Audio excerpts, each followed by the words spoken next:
Good morning student. आज अपन class 10th का chapter number 12 electricity के बारे में डिस्कस करने वाले हैं। तो चलिए स्टार्ट करते हैं अपन चैप्टर को अपने। जैसा कि आप लोगों को पता है अपन क्लास 10th के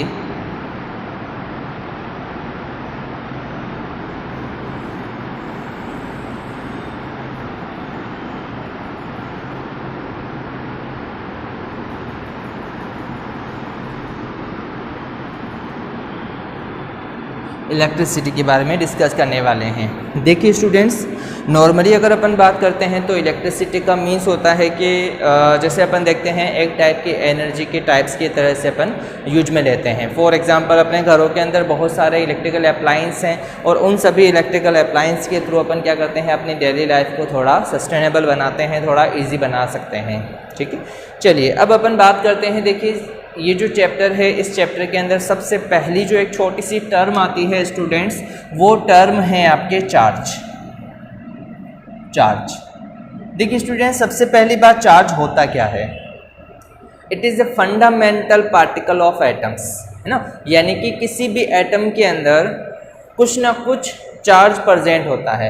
अब वो जो चार्ज होता है वो पॉजिटिव भी हो सकता है, नेगेटिव भी हो सकता है। तो इसका मीन्स ये हुआ स्टूडेंट्स, चार्ज किस में प्रेजेंट होता है? एटम के अंदर प्रेजेंट होता है। एटम के अंदर कौन से टाइप के चार्ज होते हैं? तो दो टाइप के चार्ज होते हैं, एक होता है पॉजिटिव चार्जेस, एक होता है नेगेटिव चार्जेस। ठीक है, चलिए अब अपन बात करते हैं इसी के अंदर आगे। तो देखिए स्टूडेंट्स, फॉर एग्जाम्पल अगर अपन बात करते हैं इलेक्ट्रॉन की, तो इलेक्ट्रॉन पर कौन सा चार्ज होता है? आप लोग जानते हो नेगेटिव चार्ज होता है। इसी तरह से अगर अपन बात करते हैं प्रोटॉन की, तो प्रोटॉन पर कौन सा चार्ज होता है? तो प्रोटॉन के ऊपर अगर अपन बात करें तो प्रोटॉन पर पॉजिटिवली चार्ज प्रेजेंट होता है। ठीक है, एटम के अंदर अपन जानते हैं दो टाइप के चार्जेस होते हैं, एक पॉजिटिव चार्ज और एक negative charge. Positive charge having proton और नेगेटिव चार्ज हैविंग इलेक्ट्रॉन्स। ठीक है ना, इलेक्ट्रॉन्स जो होता है वो नेगेटिवली चार्ज स्पीसीज होता है। ठीक है, चलिए अच्छा, एक और बात आप लोगों को ये पता होनी चाहिए स्टूडेंट्स के अगर इलेक्ट्रॉन अगर आसपास आते हैं तो वह एक दूसरे को क्या करेंगे? रिपेल करेंगे। फॉर एग्जांपल अपन ये कह सकते हैं कि जो लाइक चार्जेस होते हैं वो एक दूसरे को रिपेल करते हैं और जो अनलाइक चार्जेस होते हैं वो एक दूसरे को अट्रैक्ट करते हैं। यहाँ तक का क्लियर? देन उसके बाद अगर अपन बात करते हैं स्टूडेंट्स, ये जो चार्ज होता है, इस चार्ज के अंदर अगर अपन बात करते हैं कि इसकी एसआई यूनिट क्या होगी, इसकी एसआई यूनिट का मीन्स आप लोग जानते हो, इंटरनेशनल सिस्टम ऑफ यूनिट, है ना। ठीक है ना, तो यहाँ अगर अपन बात करते हैं तो इसकी जो यूनिट होती है वो होती है कोलॉम्ब। कोलॉम्ब जो है इसकी एसआई यूनिट होती है। अब एसआई यूनिट के अंदर अगर अपन बात करते हैं तो 1 कोलॉम्ब का मीन्स क्या होगा, ये पूछा जाता है क्वेश्चन। ठीक है, यस स्टूडेंट्स, अगर अपन बात करते हैं कि 1 कूलम्ब चार्ज, यानी जो 1 कूलम्ब चार्ज होता है स्टूडेंट्स, इस 1 कूलम्ब चार्ज के अंदर अगर अपन बात करते हैं नंबर ऑफ इलेक्ट्रॉन्स कितने हैं, नंबर ऑफ इलेक्ट्रॉन्स कितने हैं इसके अंदर, तो इसकी वैल्यू आती है 1.6 इंटू 10 की पावर 18 इलेक्ट्रॉन्स। एक बात आपको ये याद रखनी है कि 1 कूलम्ब चार्ज के अंदर जो इलेक्ट्रॉन्स होते हैं, नंबर ऑफ इलेक्ट्रॉन्स वो कितने हैं, तो वो क्या होता है 1.6 इंटू 10 की पावर 18 इलेक्ट्रॉन्स। एक और बात आपको ये याद रखनी है कि जो 1 इलेक्ट्रॉन्स होता है, 1 इलेक्ट्रॉन, इस 1 इलेक्ट्रॉन के ऊपर चार्ज कितना होता है? ये जो 1 इलेक्ट्रॉन है, इस 1 इलेक्ट्रॉन के ऊपर जो चार्ज होता है वो होता है 1.6 इंटू 10 की पावर -19 कूलम्ब चार्ज होता है।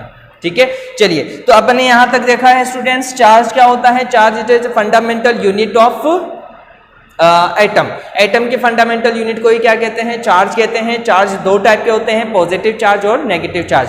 पॉजिटिव चार्ज किस पर होता है? प्रोटॉन के ऊपर होता है। नेगेटिव चार्ज किस पर होता है? इलेक्ट्रॉन्स पर होता है। और 1 कूलम्ब चार्ज के अंदर नंबर ऑफ इलेक्ट्रॉन्स कितने होते हैं? तो 1.6 इंटू 10 की पावर 18 इलेक्ट्रॉन्स प्रेजेंट होते हैं। और 1 इलेक्ट्रॉन्स पर अगर अपन चार्ज की बात करते हैं तो वो कितना होता है? 1.6 इंटू 10 की पावर -19 कूलम्ब चार्ज प्रेजेंट होता है। अब यहाँ स्टूडेंट्स एक फॉर्मूला आता है Q = NE।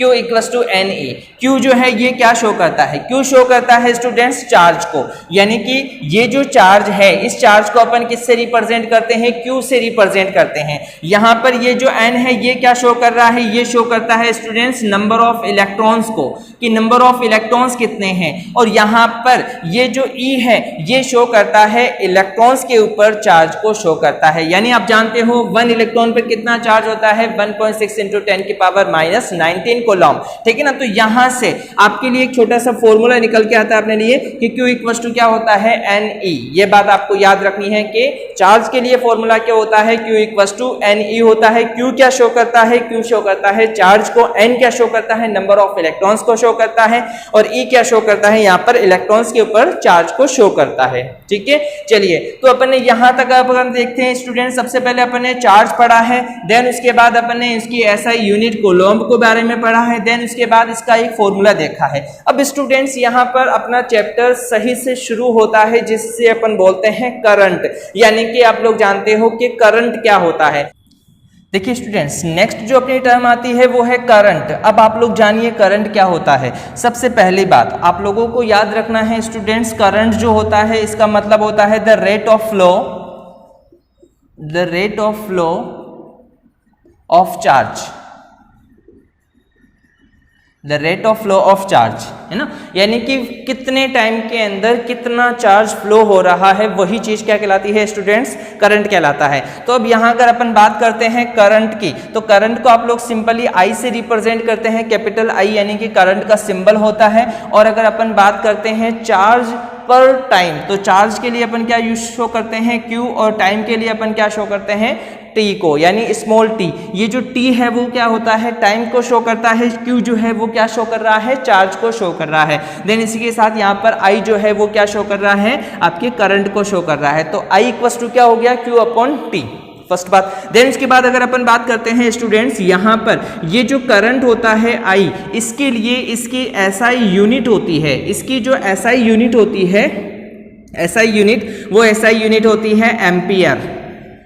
एम्पियर जो है इसकी SI यूनिट होती है, और इस SI यूनिट का जो सिंबल होता है वो क्या होता है? A। याद रखना है, इसका सिंबल A है और करंट का सिंबल I है, ठीक है। चलिए, तो आप लोगों को इतना तो इसके बारे में याद रखना ही है। एक और छोटी सी बात आपको ये भी याद रखना है स्टूडेंट्स के करंट को मेजरमेंट करने के लिए अपन जिस इंस्ट्रूमेंट का यूज करते हैं उस इंस्ट्रूमेंट को अपन बोलते हैं एमीटर। एमीटर जो है एक इंस्ट्रूमेंट है ये एक, और इस इंस्ट्रूमेंट का यूज किया जाता है, used in measurement in current को मेजर करने के लिए जो है इसको यूज में लिया जाता है, ठीक है। चलिए, इतनी बात आपको याद रखनी है कि करंट जो होता है the rate of flow of charge होता है, इसका फॉर्मूला ये होता है, SI यूनिट इसकी एम्पियर होती है, और एमीटर जो है इसका एक इंस्ट्रूमेंट होता है जिसको अपन यूज में लिया जाता है। आप लोग जानते हैं क्योंकि अपन इसके अंदर इलेक्ट्रिसिटी चैप्टर के अंदर इलेक्ट्रिक सर्किट के बारे में भी पढ़ेंगे, तो यहाँ पर इसके लिए जो सिंबल यूज में लिया जाता है वो कुछ इस तरह से यूज में लिया जाता है। इसमें एक कैपिटल A कर दिया जाता है, और इस तरह से यहाँ पर एक पॉजिटिव साइड होती है और एक नेगेटिव साइड होती है। तो ये सिंबल जो है आपको अगर देखने को मिलता है सर्किट के अंदर, किसी भी इलेक्ट्रिक सर्किट के अंदर, तो वो क्या शो करता है? एमीटर को शो करता है। और एमीटर किस में यूज में लिया जाता है? करंट को मेजरमेंट करने के लिए यूज में लिया जाता है। एक बात और आपको याद रखनी है स्टूडेंट्स कि ये जो एमीटर होता है ये हमेशा ही किस में लगाया जाता है? सीरीज में लगाया जाता है। तो सीरीज में ये इसलिए लगाया जाता है स्टूडेंट्स क्योंकि इसका जो रेजिस्टिव होता है या इसका जो रेजिस्टेंस होता है वो क्या होता है? बहुत ही ज्यादा लो रेजिस्टेंस होता है। तो लो रेजिस्टेंस होने की वजह से इसको किस में लगाया जाता है? हमेशा सीरीज में लगाया जाता है।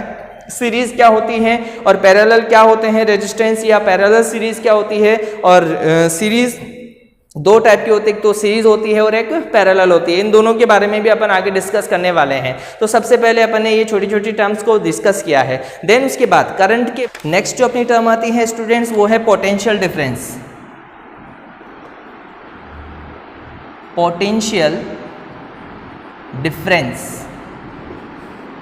Potential difference. अच्छा देखिए पोटेंशियल डिफरेंस होता क्या है स्टूडेंट्स। फॉर एग्जांपल क्या किया गया, अपन ने एक वायर ले लिया और उस वायर के अंदर इलेक्ट्रिक करंट जो है वो फ्लो होता है। तो वो करंट फ्लो क्यों होता है, क्यों, क्योंकि वहाँ पर कोई ना कोई पोटेंशियल डिफरेंस प्रेजेंट होगा।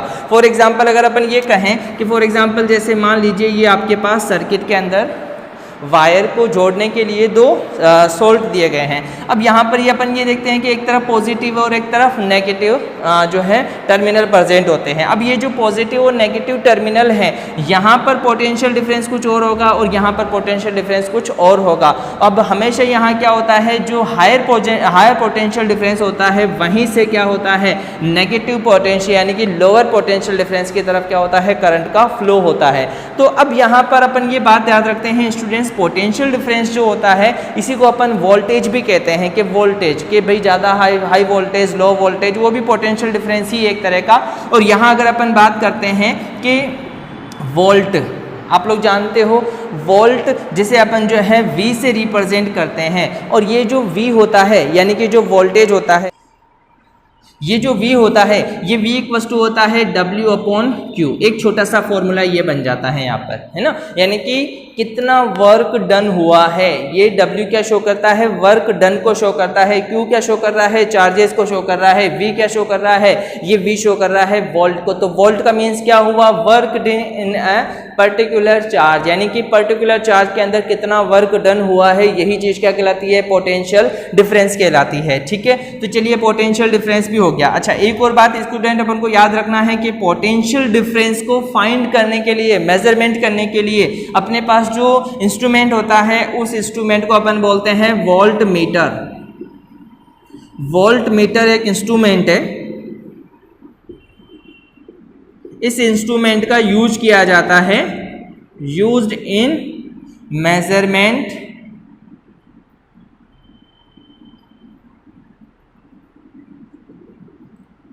Potential difference.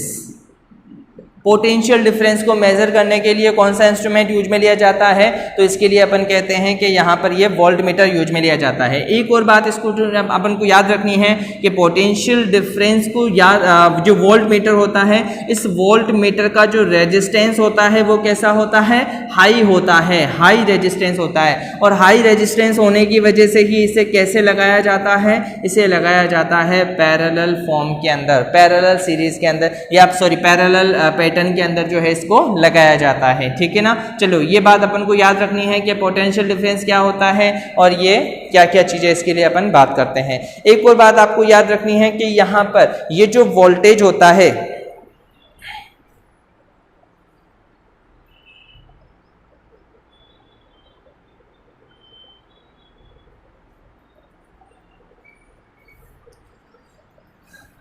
एक बात ये याद रखनी है कि ये जो पोटेंशियल डिफरेंस है स्टूडेंट्स, इस पोटेंशियल डिफरेंस की जो SI यूनिट होती है, ये SI यूनिट होती है वोल्ट, है ना, वोल्ट इसकी SI यूनिट होती है। और 1 वोल्ट इक्वल टू होता है 1 जूल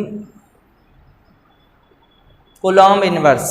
चलिए, तो ये छोटी छोटी कुछ टर्म्स जो कि अपन ने इनके बारे में जनरल इंट्रोडक्शन के बारे में बात की है। अब अपन बात कर लेते हैं इस चैप्टर के अंदर।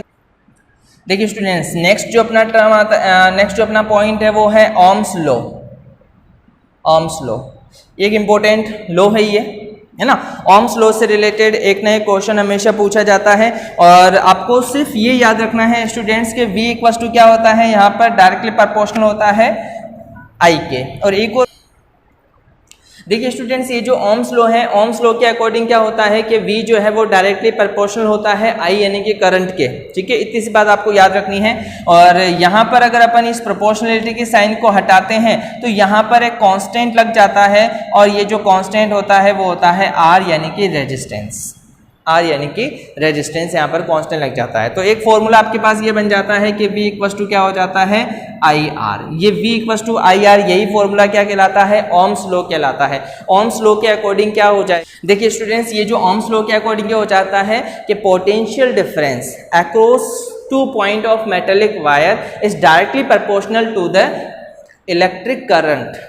है ना, इलेक्ट्रिक करंट के डायरेक्टली प्रोपोर्शनल हो जाता है। यहाँ पर V अपन पहले पढ़ चुके हैं, पोटेंशियल डिफरेंस होता है, ये डायरेक्टली प्रोपोर्शनल हो जाता है किसके, I के प्रोपोर्शनल हो जाता है। और यहाँ पर और V इक्वल टू क्या होता है, IR। अब यहाँ पर ये जो R आता है उसका मीन्स क्या है, रेजिस्टेंस है। अब आप लोगों को ये याद रखना है कि रेजिस्टेंस जो होता है वो हर एक वायर के लिए, किसी न किसी वायर के लिए फिक्स होता है, फिक्स्ड टेम्परेचर के ऊपर। अब आपको एक छोटी सी बात याद रखनी है कि V और I के बीच में एक ग्राफ बनता है, यहाँ पर V और इसके बीच में एक ग्राफ बनता है, जैसा कि इस रिलेशन से आपको पता चल जाएगा। तो यहाँ पर अपन क्या कर सकते हैं, V और I के बीच में अगर एक ग्राफ बनाते हैं तो वो बिल्कुल एक इस तरह से सीधी लाइन अपन को मिलती है। और यहाँ पर ये जो हो जाता है, इस साइड में V यानी कि पोटेंशियल डिफरेंस हो जाता है, और एक साइड में अपन क्या ले लेते हैं, I यानी कि करंट ले लेते हैं, ठीक है ना। तो इससे एक ग्राफ जो मिलेगा अपन को वो एक स्ट्रेट लाइन मिलेगा, जो कि ओरिजिन पॉइंट से जो है लाइन जो है स्टार्ट हो रही है, ठीक है। तो ये ग्राफ भी आप लोगों को थोड़ा सा याद रखना है। ओम्स लॉ के बारे में इसकी एक तो डिफाइन याद रखनी है आप लोगों को ओम्स लॉ की, जो कि मैंने नोट्स में आप लोगों को प्रोवाइड करवा दी गई है। और देन उसके बाद फॉर्मूला है इसका, और एक ये छोटा सा एक ग्राफ होता है जिसको आप लोगों को याद रखना है। सबसे इंपॉर्टेंट बात है इसका फॉर्मूला आप लोगों को हमेशा इसका याद रखना पड़ेगा, ठीक है। चलिए अब इसके बाद अगर अपन बात करते हैं स्टूडेंट्स, आगे अगर अपन देखें तो नेक्स्ट जो टॉपिक अपना आता है वो है रेजिस्टेंस। रेजिस्टेंस आप लोग जानते हो, रेजिस्टेंस को कैपिटल R से रिप्रेजेंट किया जाता है। और रेजिस्टेंस का मतलब ये होता है कि ये जस्ट करंट जो फ्लो होता है उसको रेजिस्ट करने की जो कैपेबिलिटी होती है किसी भी वायर के अंदर, वही चीज क्या कहलाती है, उसकी रेजिस्टेंस कहलाती है। फॉर एग्जांपल अगर अपन ये बात करें कि कोई वायर जो है कितने चार्जेस को यहाँ से यहाँ लेकर जा रहा है, यानी कि अगर अपन ये कहते हैं नॉर्मली कि किसी भी वायर की जो रेजिस्टिविटी होती है, या अपन ये कह सकते हैं कि किसी वायर के अंदर करंट के फ्लो को रेजिस्ट करने की जो एबिलिटी होती है वही क्या कहलाती है, रेजिस्टेंस कहलाता है। रेजिस्टेंस जो होता है इसे अपन कैपिटल R से रिप्रेजेंट करते हैं। अब यहाँ पर आपको दो बातें याद रखनी है कि रेजिस्टेंस जो होता है इसके लिए एक सिंबल यूज में लिया जाता है, इस तरह का एक सिंबल यूज में लिया जाता है, जो कि आपको इसमें सर्किट के अंदर, सर्किट डायग्राम के अंदर देखने को मिलेगा। और ये जो सिंबल है ये रेजिस्टेंस को शो करेगा, यहाँ पर ये जो हैगा वो रेजिस्टेंस को शो करेगा। कहीं कहीं पर आप लोगों को ऐसा भी देखने को मिलेगा कि रेजिस्टेंस के साथ साथ आपको एक ऐसी एरो भी देखने को मिलेगी, ये जो होता है वो रोस्टेट को शो करेगा। रोस्टेट जो होता है ये भी एक टाइप का रेजिस्टेंस होता है, बट ये वेरिएबल रेजिस्टेंस होता है, और इसमें वोल्टेज को चेंज ना करके बल्कि क्या किया जाता है, कंटिन्यूसली रेजिस्टेंस को ही चेंज करते रहते हैं। ये अपन को इतना ज्यादा इंपॉर्टेंट नहीं है, इंपॉर्टेंट अपन को ज्यादा ये है कि अपन को सिंपली रेजिस्टेंस के बारे में याद रखना है कि रेजिस्टेंस क्या होता है और इसे अपन सर्किट डायग्राम के अंदर किस तरह से रिप्रेजेंट करते हैं, ठीक है। आपको एक बात याद रखनी है कि रेजिस्टेंस जो होता है वो डायरेक्टली प्रोपोर्शनल होता है लेंथ ऑफ वायर के, यानी जो रेजिस्टेंस है वो डायरेक्टली प्रोपोर्शनल है L के। L क्या हो रहा है यहाँ पर, लेंथ ऑफ वायर है। एक और बात याद रखनी है कि ये जो रेजिस्टेंस होता है वो इनवर्सली प्रोपोर्शनल होता है area of cross section of wire, यानी कि ए जो है वो क्या शो कर रहा है, area of cross section of wire को शो कर रहा है। तो अगर इन दोनों को अपन मिलाकर फॉर्मूला बनाते हैं तो R डायरेक्टली प्रोपोर्शनल हो जाएगा L अपॉन A के, ठीक है। अब यहाँ स्टूडेंट्स एक बात अगर अपन ये देखते हैं कि ये जो प्रोपोर्शनलिटी का साइन है, इस प्रोपोर्शनलिटी के साइन को जब अपन हटाते हैं और यहाँ पर इक्वल का साइन लेकर आते हैं तो यहाँ पर क्या लगाना पड़ेगा, एक कांस्टेंट लगाना पड़ेगा। और ये जो कांस्टेंट है ये शो करता है रेजिस्टिविटी कांस्टेंट को, ये शो करता है रेजिस्टिविटी कांस्टेंट। ये रेजिस्टिविटी कांस्टेंट कहलाता है, इसे अपन रो कहते हैं, रो, ठीक है ना। और ये जो है रेजिस्टिविटी कांस्टेंट हो जाता है, तो ये क्या हो जाएगा, L अपॉन A हो जाएगा। तो ये एक फॉर्मूला यहां से निकल के आता है रेजिस्टेंस के लिए कि रेजिस्टेंस, यहां पर आप लोगों को ये देखना है R क्या शो कर रहा है, रेजिस्टेंस को शो कर रहा है, R शो करता है रेजिस्टेंस को, ये होता है रो। और इस रो का मतलब क्या होता है, इसको अपन बोलते हैं resistivity constant.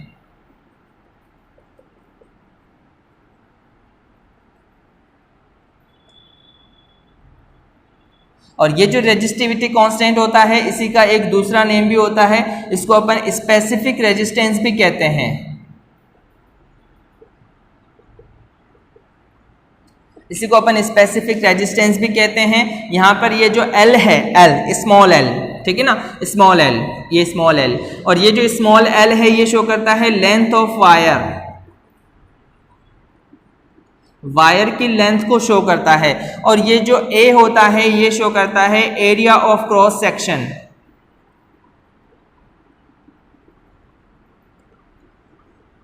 Of wire, wire का जो एरिया ऑफ क्रॉस सेक्शन होता है इसे शो करता है। ये एक इंपॉर्टेंट टर्म है स्टूडेंट्स, इससे रिलेटेड एनसीईआरटी के अंदर कुछ एक आप लोगों से न्यूमेरिकल क्वेश्चंस भी दिए हुए हैं, इनकी भी अपन प्रैक्टिस करेंगे।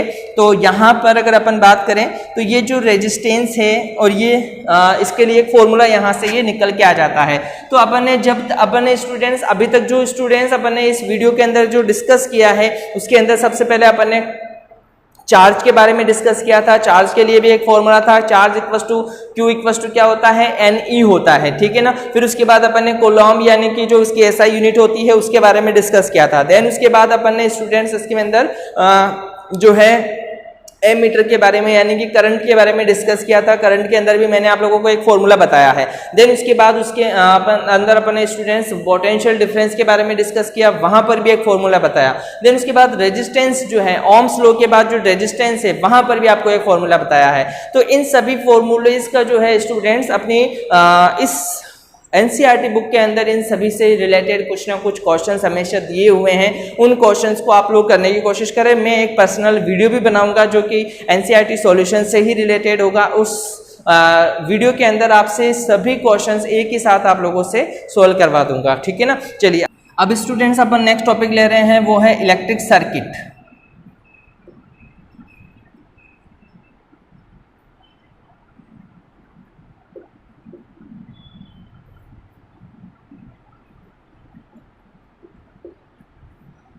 इलेक्ट्रिक सर्किट, देखिए स्टूडेंट्स, इलेक्ट्रिक सर्किट का मीन्स ये होता है कि आपने इलेक्ट्रिक सर्किट बनाया है। फॉर एग्जांपल आप क्या करते हो, एक वायर लेते हो और इस वायर के अंदर आपने एक बल्ब लगाया हुआ है, और इस बल्ब के बाद आपने एक रेजिस्टेंस लगाया हुआ है। रेजिस्टेंस के बाद आपने यहाँ पर एक एमीटर लगाया हुआ है, और आपने क्या किया है, यहां से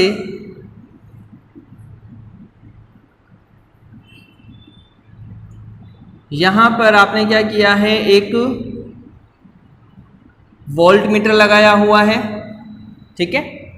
और इस वायर को आपने एक की के थ्रू जोड़ दिया है, ये की है।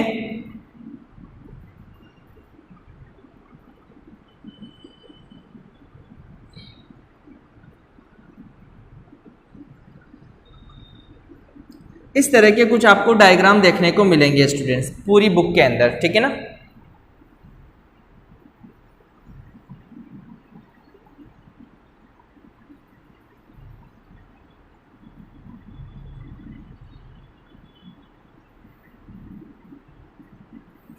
ठीक है, इस तरह के कुछ अपन को डायग्राम देखने को मिलते हैं। अब स्टूडेंट्स देखिए, ये जो सर्किट होते हैं इन सर्किट को अपन बोलते हैं इलेक्ट्रिक सर्किट। अब इलेक्ट्रिक सर्किट बनाने के लिए अपन को क्या क्या चीजें चाहिए होती हैं, एक तो मेटल का वायर चाहिए स्टूडेंट्स, की चाहिए, बैटरी चाहिए। ये क्या होती है, बैटरी।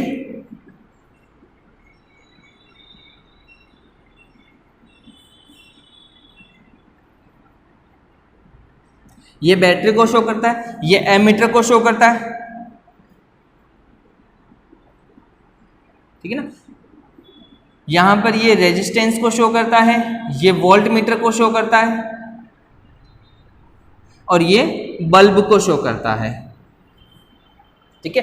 तो इस तरह से, अच्छा यहां पर ये की हो जाएगी। इस की के अंदर देखिए स्टूडेंट्स, अगर यहां पर एक डॉट लगा दिया जाता है तो नॉर्मली ये कहा जाता है कि जब ये डॉट होता है तो इसका मतलब ये की ऑन है, और अगर ये डॉट नहीं है तो इसका मतलब ये की ऑफ है, ठीक है ना। तो ये इस तरह के कुछ सर्किट आपको देखने को मिलते हैं जिसको अपन बोलते हैं इलेक्ट्रिक सर्किट। तो इलेक्ट्रिक सर्किट को बनाने के लिए अपन को जिन जिन चीजों की रिक्वायरमेंट होती है वो अपन ने बात की है। यहाँ पर वायर चाहिए होता है उसका, और उसके रेजिस्टेंस बॉक्स चाहिए, और उसके अंदर कोई ना कोई फिल्म जो है, आप जो भी इंस्ट्रूमेंट अपन यूज में लेने चाहते हैं वो अपन बल्ब, जैसे फॉर एग्जांपल अपन ने यहाँ पर बल्ब ले लिया है, वोल्ट मीटर ले लिया है, एमीटर ले लिया है, रेजिस्टेंस ले लिया है। ये सारी चीजें चीजें जो है अपन इसके अंदर लेते हैं। ठीक है, चलिए अब अपन बात करते हैं स्टूडेंट्स, ये जो रेजिस्टेंस या इलेक्ट्रिक सर्किट जो होते हैं ये दो तरह के होते हैं। एक होता है जिसको अपन बोलते हैं सीरीज कॉम्बिनेशन,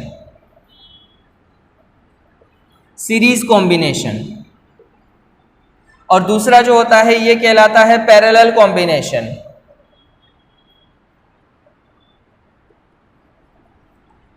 सीरीज कॉम्बिनेशन और पैरेलल कॉम्बिनेशन। अब अपन बात करें स्टूडेंट्स कि सीरीज कॉम्बिनेशन क्या होता है, पैरेलल कॉम्बिनेशन क्या होता है। देखिए स्टूडेंट्स, सीरीज कॉम्बिनेशन और पैरेलल कॉम्बिनेशन में फर्स्ट अपन देख रहे हैं सीरीज कॉम्बिनेशन। सीरीज कॉम्बिनेशन के अंदर क्या होता है कि अगर आपने क्या किया हुआ है, जैसे ये फर्स्ट रेजिस्टेंस है और इस रेजिस्टेंस को अपन ने नाम दे दिया R1, इसी तरह से ये दूसरा रेजिस्टेंस है, इसको अपन ने नाम दे दिया R2, और ये तीसरा रेजिस्टेंस है और इस रेजिस्टेंस को अपन ने नाम दे दिया R3। ठीक है, अब यहाँ पर क्या किया गया है, यहाँ पर आपको यहाँ से लेकर के यहाँ तक एक वोल्ट मीटर को ऐसे लगा दिया गया है। ठीक है, और फिर उसके बाद यहाँ पर क्या कर दिया गया है, इस तरह से एक एमीटर लगा दिया गया है। एमीटर लगाने के बाद एक की लगा दी गई है, और की लगाने के बाद यहाँ पर एक बैटरी से इसे कनेक्ट कर दिया है। ठीक है, ये इस तरह से। अब स्टूडेंट्स देखिए, ये जो कॉम्बिनेशन होता है जिसके अंदर रेजिस्टेंस R1, रेजिस्टेंस R2 और रेजिस्टेंस R3 कंटिन्यू एक के बाद एक कंटिन्यू जो है इसके अंदर अटैच होते जा रहे हैं, जुड़ते जा रहे हैं। जैसे ये R1 अटैच हुआ, देन उसके बाद R2 अटैच हो गया, देन उसके बाद R3 अटैच हो गया। तो ऐसा जो कॉम्बिनेशन होता है जिसके अंदर रेजिस्टेंस जो है वो कंटिन्यू चलते जाते हैं, तो वो कॉम्बिनेशन क्या कहलाता है स्टूडेंट्स, सीरीज कॉम्बिनेशन कहलाता है। ठीक है, अच्छा एक और बात स्टूडेंट्स मैं आप लोगों को यहाँ पे बता देता हूँ कि यहाँ ये जो बैटरी होती है, इस बैटरी के अंदर आपको एक बार एक बड़ी लाइन के साथ शो करते हैं, देन उसके बाद एक स्मॉल लाइन शो करते हैं, देन उसके बाद एक बड़ी लाइन, देन उसके बाद वापस एक स्मॉल लाइन शो करते हैं। आपको ये याद रखना है, जो बड़ी लाइन होती है स्टूडेंट्स वो हमेशा पॉजिटिव टर्मिनल होती है, और ये जो स्मॉल लाइन होती है वो हमेशा नेगेटिव टर्मिनल होती है। अब आप लोगों को एक बात ये भी पता होनी चाहिए स्टूडेंट्स कि ये जो बैटरी है, ये बैटरी है क्या, बैटरी का मीन्स होता है कॉम्बिनेशन ऑफ सेल्स, है ना। बहुत सारे सेल्स का एक कॉम्बिनेशन होता है जिसके अंदर हर सेल जो है, जैसे फॉर एग्जांपल अगर अपन बात करते हैं कि मान लीजिए एक सेल जो है वो 1.6 वोल्टेज का होता है, तो अपन को मान लीजिए अगर 10 वोल्टेज या 12 वोल्टेज का कोई इंस्ट्रूमेंट अगर रन करवाना है, तो इसके लिए अपन को ऐसे बहुत सारे सेल्स को जो है सीरीज के अंदर, कॉम्बिनेशन के अंदर लगाने पड़ते हैं। तो इस सेल के कॉम्बिनेशन से क्या बन जाती है, बैटरी बन जाती है। तो यहाँ पर अगर अपन देखें तो ये जो है ये एक सेल को शो करता है, ये दूसरे सेल को शो करता है, यानी कि एक बड़ी लाइन और एक छोटी लाइन, ये क्या शो कर रही है, एक सेल को शो कर रही है। इसी तरह से वापस एक बड़ी लाइन और एक छोटी लाइन क्या शो कर रही है, एक सेल को शो कर रही है। तो इस तरह से क्या होता है, सीरीज कॉम्बिनेशन होता है। अब सीरीज कॉम्बिनेशन के अंदर आपको ये याद रखना है स्टूडेंट्स के R1, R2 और R3, ठीक है, 3 चीजें हो जाती है। अब स्टूडेंट्स देखिए यहाँ पर ये जितने भी रेजिस्टेंस है वो एक के बाद एक जुड़ते चले आए हैं। अब आपको क्या करना है स्टूडेंट्स, सबसे पहली बात आपको सर्किट डायग्राम बनाना आना चाहिए। अब क्वेश्चन क्या होता है, क्वेश्चन ऐसे पूछे जाते हैं जिसके अंदर आप लोगों को R1 की कुछ ना कुछ वैल्यूज दे रखी होगी, R2 की कुछ वैल्यू दे रखी होगी, R3 की कुछ वैल्यू दे रखी होगी, है ना। एक बात आपको ये बताना है आपको कि यहाँ पर ये जो रेजिस्टेंस है, रेजिस्टेंस, इस रेजिस्टेंस की जो SI यूनिट होती है, SI यूनिट ऑफ R, ये क्या होती है, ये होती है ओम होती है। और इसके लिए जो सिंबल यूज में लिया जाता है वो कुछ इस तरह का सिंबल यूज में लिया जाता है, ठीक है ना। ओम जो है SI यूनिट होती है और इस तरह का इसका सिंबल यूज में लिया जाता है रेजिस्टेंस की SI यूनिट के लिए, ठीक है। अब यहाँ पर स्टूडेंट्स देखिए ये R1 है, R2 है और R3 है, ये डिफरेंट भी हो सकते हैं। फॉर एग्जाम्पल मैंने ये 10 ओम का लिया हुआ है, ये 20 ओम का लिया हुआ है और ये 30 ओम का लिया हुआ है, ठीक है। अब आपको याद क्या रखना है, अगर सीरीज कॉम्बिनेशन है, अगर सीरीज कॉम्बिनेशन है और आपसे ये कहा गया है कि R1 की वैल्यू इतनी है, R2 की वैल्यू इतनी है और R3 की वैल्यू इतनी है, और आपसे पूछा गया है कि इस सर्किट के अंदर टोटल रेजिस्टेंस की वैल्यू कितनी होगी, टोटल रेजिस्टेंस, है ना। मैं आपसे क्या पूछ रहा हूं, यहां पर क्वेश्चन आपसे ये पूछा गया है कि टोटल रेजिस्टेंस बताइए। तो टोटल रेजिस्टेंस जो हो जाएगा स्टूडेंट्स, यहां पर क्या हो जाएगा, R1 plus R2 plus R3, ये इस तरह से हो जाएगा। कब हो जाएगा, जबकि क्या होना चाहिए, सीरीज कॉम्बिनेशन होना चाहिए। अगर सीरीज कॉम्बिनेशन होगा तो R1 plus R2 plus R3 हो जाएगा। यानी अगर मैं इसके अंदर बात करता हूं तो 10 ओम प्लस 20 ओम प्लस 30 ओम, यानी कि अगर देखा जाए तो टोटल कितना हो रहा है, 60 ओम। तो यानी अगर मैं ये कहता हूं कि इस कॉम्बिनेशन के अंदर टोटल रेजिस्टेंस की वैल्यू कितनी है, तो 60 ओम है। अब आपको एक बात और याद रखना है, टोटल रेजिस्टेंस की जगह पर आपसे ये भी पूछा जा सकता है कि इक्विवेलेंट रेजिस्टेंस बताइए। तो इक्विवेलेंट रेजिस्टेंस और टोटल रेजिस्टेंस का मीन सेम होता है। इक्विवेलेंट रेजिस्टेंस का मतलब भी टोटल रेजिस्टेंस कितना है और टोटल रेजिस्टेंस यानी कि टोटल आर कितना हो रहा है, ठीक है ना। तो इस तरह से अपन क्या करते हैं, टोटल आर फाइंड करते हैं। एक बात स्टूडेंट्स, यहां से फर्स्ट जो फॉर्मूला अपने पास निकल के आया है वो क्या है, टोटल आर के लिए। तो टोटल आर इक्वल टू क्या हो जाएगा, R1 plus R2 plus R3 हो जाएगा, ठीक है।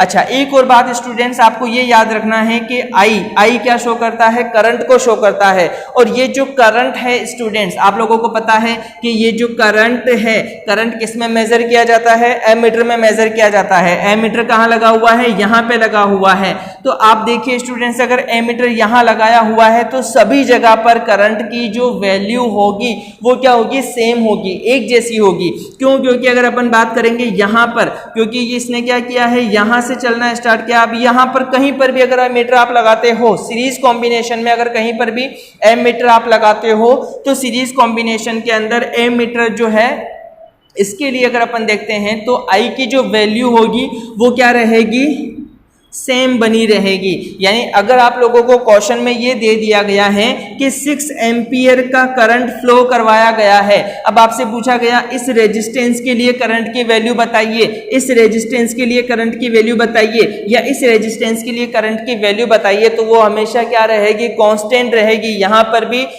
जो है करंट की वैल्यू 6 एम्पियर हो जाएगी, यहां पर भी करंट की वैल्यू 6 एम्पियर, यहां पर भी करंट की वैल्यू 6 एम्पियर हो जाएगी, ठीक है ना। चलिए, अगर अपन बात करते हैं स्टूडेंट्स पोटेंशियल डिफरेंस की, पोटेंशियल डिफरेंस यानी कि V होता है, और V के लिए अगर अपन यहां देखते हैं तो यहां पर जो V की वैल्यू होती है वो क्या होती है स्टूडेंट्स, डिफरेंट होती है। तो V की वैल्यू अगर अपन टोटल V की वैल्यू देखते हैं तो वो क्या हो जाएगा, V1 plus V2 plus V3। जैसे फॉर एग्जांपल अगर यहां पर अगर मैं बात करता हूं तो यहां पर तो मैं क्या करूंगा स्टूडेंट्स, मैंने केवल एक ही वोल्ट मीटर लगाया हुआ है, तो केवल एक ही वोल्ट मीटर यानी कि मैं केवल ये V की वैल्यू निकालूंगा। और ये V की वैल्यू निकालने के लिए मुझे क्या करना पड़ेगा स्टूडेंट्स, मुझे ये करना पड़ेगा कि मेरे पास एक फॉर्मूला होता है ओम्स लॉ के अकॉर्डिंग, V इक्वल्स टू क्या होता है, IR, ठीक है ना। आप लोग जानते हो कि अगर मुझे ये V की वैल्यू निकालनी है तो V की वैल्यू निकालने के लिए मैं क्या करूंगा, ओम्स लॉ को फॉलो करूंगा, और ओम्स लॉ के अकॉर्डिंग V इक्वल्स टू क्या होता है, IR होता है। R की वैल्यू अपन निकाल चुके हैं स्टूडेंट्स, यहां से R की वैल्यू अपने पास आ चुकी है, R1 plus R2 plus R3, इन सभी को जब अपन ने ऐड किया तो R की वैल्यू आई है वो आई है 60 ओम, ठीक है ना। और मैंने आप लोगों से कहा आई की वैल्यू अगर आपको क्वेश्चन में दे रखा है 6 एम्पियर, तो 6 एम्पियर यानी कि आई यानी कि करंट की वैल्यू आपके पास फिक्स हो गई, यानी कि करंट की वैल्यू हो गई आपके पास 6 एम्पियर, ठीक है ना। और आर की वैल्यू आपके पास कितनी आ गई है, 60, तो 60 इंटू 60 कितना हो जाएगा, ये हो जाएगा आपका 360 वोल्ट, यानी कि जो वोल्टेज होगा वो कितना हो जाएगा, वो हो जाएगा 360 वोल्ट, ठीक है ना स्टूडेंट्स। लेकिन अगर इसमें थोड़ा सा करेक्शन कर दिया जाता है स्टूडेंट्स, ये जो क्वेश्चन है इस क्वेश्चन में अगर थोड़ा सा करेक्शन कर दिया जाता, करेक्शन क्या कर दिया जाता कि ये जो वोल्ट मीटर है वो यहां से हटा दिया जाता। अगर ये जो वोल्ट मीटर है वो इसे यहां से हटा दिया जाता और इसको ऐसा कर दिया जाता कि यहां पर एक वोल्ट मीटर लगा देते और देन उसके बाद वापस यहां पर एक वोल्ट मीटर लगा देते और यहां पर एक वोल्ट मीटर लगा देते, तो यहां पर क्या हो जाता है स्टूडेंट्स, 3 वोल्ट मीटर हो गए। R1 के लिए अलग वोल्ट मीटर लगाया हुआ है, R2 के लिए और R3 के लिए अलग वोल्ट मीटर लगाया हुआ है। तो अगर मुझे यहां पर इसके लिए बात करूं तो मैं इसे V1 कह सकता हूं, ये V2 हो जाएगा और ये V3 हो जाएगा।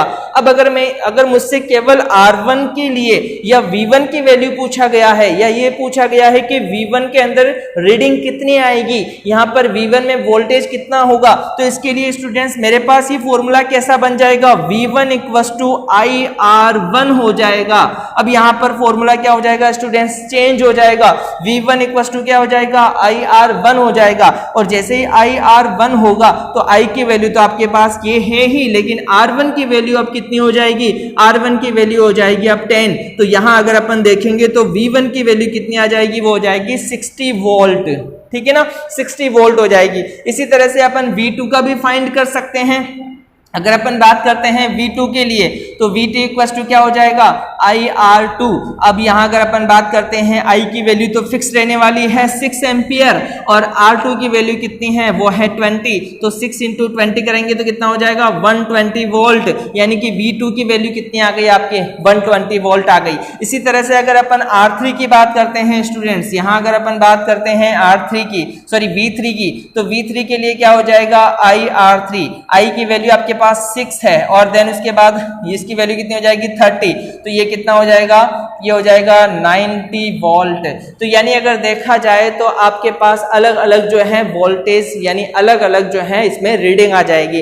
तो स्टूडेंट समझने की बात क्या है, समझना आपको ये है, देखिए आपसे क्वेश्चन क्या पूछा जाता है, सीरीज कॉम्बिनेशन क्या होता है बताइए। तो आपको याद रखना है सीरीज कॉम्बिनेशन का मीन्स ये होता है कि जब रेजिस्टेंस R1 R2 R3 सभी रेजिस्टेंस को एक के बाद एक कंटिन्यू अटैच कर दिया जाता है किसी सर्किट के अंदर, तो वो क्या बन जाता है, सीरीज कॉम्बिनेशन बन जाता है। ठीक है, सीरीज कॉम्बिनेशन के अंदर टोटल R कैसे निकाला जाता है, R1 + R2 + R3। I कैसे निकाला जाता है, तो I जो होता है यानी कि करंट होता है, और उसकी वैल्यू जो होती है वो कांस्टेंट होती है, फिक्स होती है। अब स्टूडेंट्स फॉर एग्जांपल अगर क्वेश्चन मान लीजिए दूसरी तरह से पूछ लिया जाता, अगर मान लीजिए क्वेश्चन में ये होता कि आपके पास A की वैल्यू नहीं दे रखी है, यानी कि I की वैल्यू आपको नहीं दे रखी है, तो क्वेश्चन के अंदर आपको वो V की वैल्यू देगा और वो आपको R की वैल्यू देगा। अब जब V और R की वैल्यू आपके पास है तो आप यहां से ये जो आपके पास ओम्स लॉ वाला फॉर्मूला है, इस फॉर्मूले से आप आसानी से I की वैल्यू भी फाइंड कर सकते हैं। ठीक है स्टूडेंट्स, तो ये है आपके सीरीज कॉम्बिनेशन, और इस सीरीज कॉम्बिनेशन के अंदर अपने थोड़ा सा इसको एक्सप्लेन करा है और इसको समझने की कोशिश की है कि किस तरह से इसमें क्वेश्चन पूछे जाते हैं। देन इसके बाद जो सर्किट का जो अपने पास दूसरा कॉम्बिनेशन आता है जिसे अपन बोलते हैं पैरेलल कॉम्बिनेशन। देखिए स्टूडेंट, जो सेकंड अपने पास आता है कॉम्बिनेशन वो है पैरेलल कॉम्बिनेशन।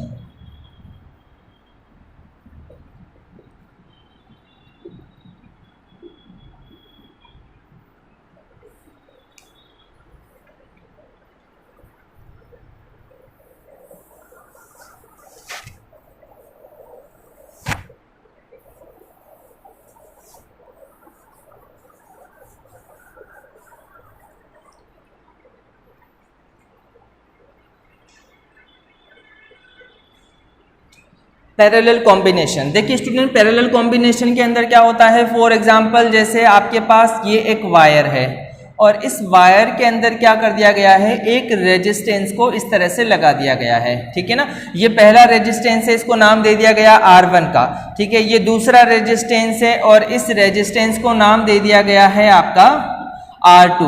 ये R2 दूसरा रेजिस्टेंस हो गया। इसी तरह से वापस यहां से क्या कर दिया गया है, ये एक और रेजिस्टेंस लगा दिया गया है और इस रेजिस्टेंस को नाम दे दिया जाएगा मान लीजिए R3। ठीक है, और इस तरह से यहां पर क्या कर दिया गया है, यहां पर आपके पास एक वोल्टमीटर लगा दिया गया है।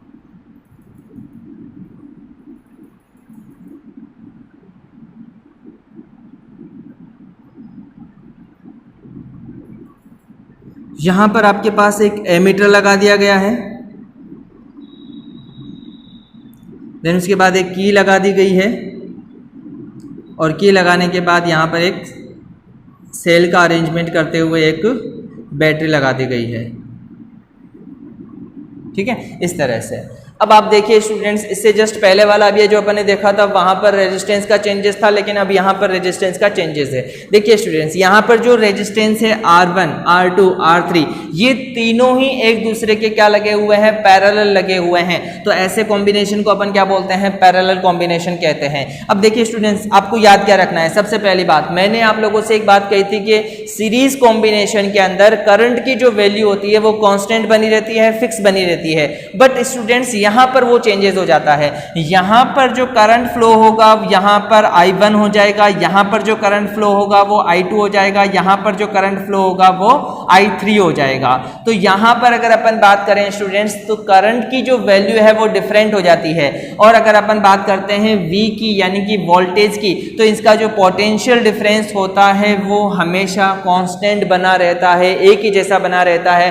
R1, R2, R3 तीनों के लिए ही जो रेजिस्टेंस, जो वोल्ट है, जो पोटेंशियल डिफरेंस है, उसकी वैल्यू सेम होती है। ठीक है ना, बस यही इसमें थोड़ा सा डिफरेंस होता है, वैसे बाकी ऐसा कुछ भी नहीं है। बाकी अगर अपन देखें स्टूडेंट्स यहाँ पर कि वहां अपन ने जब टोटल आर देखा था तो और टोटल आर के लिए अपने पास फॉर्मूला था R1 plus R2 plus R3, लेकिन यहाँ स्टूडेंट्स क्या हो जाता है, यहाँ पर फॉर्मूला थोड़ा सा चेंज हो जाता है। यहाँ पर अपन क्या निकालते हैं, अगर अपन को टोटल आर निकालना है तो 1 अपॉन आर इक्वल टू क्या हो जाएगा, 1 upon R1 plus 1 upon R2 plus 1 upon R3 हो जाता है। बस यही इंपॉर्टेंट बात आपको याद रखनी है कि पैरेलल कॉम्बिनेशन के अंदर जब आप रेजिस्टेंस निकालते हो, टोटल रेजिस्टेंस निकालते हो, तो इसके लिए आपको क्या करना पड़ेगा, 1 upon R1 equal to 1 upon R1 plus 1 upon R2 plus 1 upon R3 का फॉर्मूला यूज में लेना होगा। फॉर एग्जांपल, जैसे यहाँ पर एक सर्च थोड़ा सा सॉल्व करने के लिए अपन क्या करते हैं, जैसे इसको मान लिया ये 10 ओम का है, ये 20 ओम का है और मान लीजिए ये 30 ओम का है।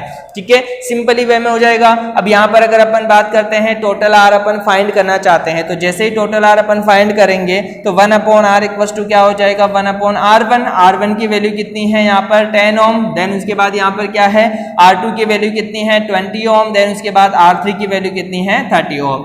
ठीक है, फिर उसके बाद सिंपली इसका क्या ले लेंगे, एलसीएम ले लेंगे। अपन एलसीएम लेते हैं तो एलसीएम आ जाता है इसका 60, तो 60 जैसे ही एलसीएम आया तो यहाँ पर अगर अपन बात करेंगे तो ये हो जाएगा 6, ये हो जाएगा आपका 3 और ये हो जाएगा 2। तो यहाँ अगर अपन देखते हैं तो ये कितना हो जाएगा 5 और 6 कितना हो जाएगा 11, तो ये हो जाएगा 11 अपॉन 60। तो ये क्या आया है स्टूडेंट्स 1 अपॉन आर, तो ये 1 अपॉन आर इक्वल टू क्या है 11 अपॉन 60।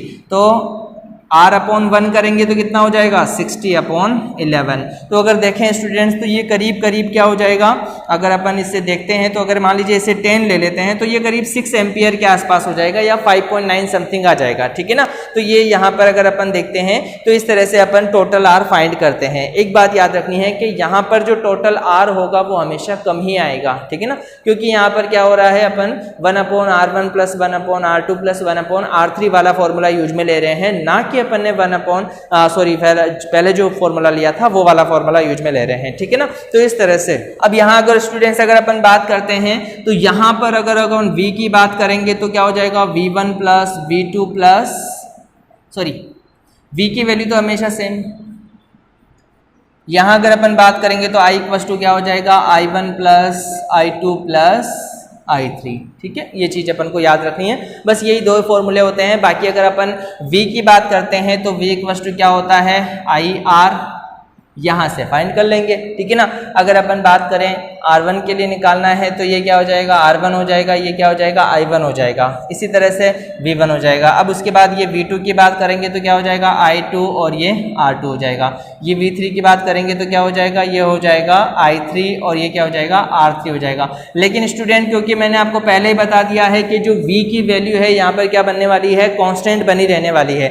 तो यहाँ पर जो पोटेंशियल डिफरेंस होगा स्टूडेंट्स, आपसे पूछा जाता है कि यहाँ पर पोटेंशियल डिफरेंस कितना होगा, तो जो पोटेंशियल डिफरेंस होगा नॉर्मली आपको क्वेश्चन में दे रखा होगा, मान लीजिए 6 वोल्ट है, 12 वोल्ट है, ये चीज इस तरह से क्वेश्चन के अंदर आप लोगों को इसमें दिया हुआ होगा। ठीक है ना स्टूडेंट, तो इस तरह से अगर अपन देखें सीरीज कॉम्बिनेशन क्या होता है, पैरेलल कॉम्बिनेशन क्या होता है, इनके बारे में अपन ने डिस्कस किया है। ठीक है।